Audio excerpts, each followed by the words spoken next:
बात करेंगे, आज जो हमारा टॉपिक रहने वाला है वो है बीकानेर का इतिहास। राठौड़ों की एक शाखा थी जो मारवाड़ से कहां ट्रांसफर हुई, बीकानेर, और ये शाखा लेकर जाने वाला कौन था, राव बीका। कहते हैं कि जब राव जोधा का बड़ा पुत्र था बीका, राव जोधा ने जब नागौर अभियान किया तो साथ में कौन था, बीका था। और बीका का रण कौशल देखकर राव जोधा इतने प्रभावित हुए और जब वापस मारवाड़ आए मेहरानगढ़ दुर्ग में तो आकर कहा कि बेटा मेरा मन कहता कि तू एक अलग राज्य की नींव डाल, और मुझे विश्वास है तेरा रण कौशल देखा मैंने, तेरी चातुर्य तेरी वीरता देखी है मैंने, और तू अपना एक अलग राज्य स्थापित कर अपने पिता के आशीर्वाद से और कर्णी माता के आशीर्वाद से। राव बीका किसकी स्थापना करता है, बीकानेर की स्थापना करता है। और जब अपने पिता का आशीर्वाद लेकर राव बीका जब मारवाड़ से निकलता है तो राव बीका के साथ कौन होता है, उसका भाई कानल और चाचा बीदा, और दोनों के साथ मिलकर यानी राती घाटी, छोइया प्रदेश और जिसको हम जांगल प्रदेश कहते हैं, वहां पर बीकानेर साम्राज्य की स्थापना करता है। तो हम बात करते हैं किसकी, बीकानेर के इतिहास की, और वो जो टॉपिक अपना चलेगा वो है बीकानेर का इतिहास। बीकानेर का इतिहास।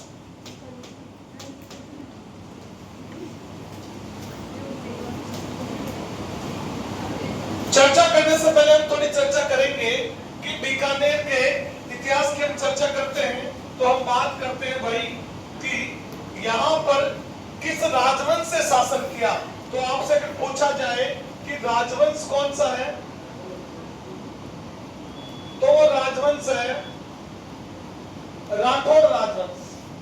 कौन सा भाई, राठौड़ राजवंश। राठौड़ जो कहां से आए थे, जब हमने पढ़ा था तो बदायूं या कन्नौज से आए थे, मगर उनकी एक शाखा जो है वो है यानी मारवाड़ से निकली और कहां पहुंची, बीकानेर। और हम देखते हैं राठौड़ों की कुलदेवी किसे कहा जाता है,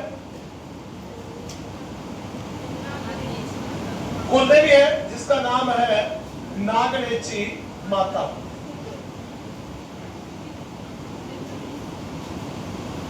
ध्यान रखना आप, इसी नागनेची माता को कर्नाटक में क्या कहा गया था, चक्रेश्वरी माता। ये अष्ट धातु की अष्ट काष्ठ कला की है, यानी लकड़ी की मूर्ति है सब ओरिजिनल। और नागनेची माता को कौन लेकर आया था कर्नाटक से, राव धुवड़। जब अपने मारवाड़ पढ़ा था तो कहते हैं कि नागनेची माता है। नागनेची माता वर्तमान में कहां पर इसका मंदिर, वर्तमान में अगर बात करते हैं तो इसका मंदिर है दोस्तों नगाना गांव, नगाना गांव कहां पर है दोस्तों, बालोतरा। पहले इसको पढ़ते थे तो बाहर में पढ़ते थे, वर्तमान में नागाना गांव कहां है, बालोतरा। जब मैंने मारवाड़ पढ़ा था उसमें बताया था आपको कि जब राव धुवड़ इसको लेकर आता है, ये कहा जाता कि जहां पर भी तो रखेगा वहीं पर ये मूर्ति स्थापित हो जाएगी। और वो कर्नाटक से चल के आता है और नगाना गांव या नागाना गांव में रुकता है। बालोतरा में इसका मुख्य मंदिर है नागनेची माता। अगर आपसे पूछे कि नागनेची माता के अन्य मंदिर कहां कहां है भाई, हो ये मुख्य मंदिर है कौन सा भाई, नागाना गांव बाढ़ में बालोतरा। अन्य मंदिर आपसे पूछे तो एक तो है मेहरानगढ़ दुर्ग, मेहरानगढ़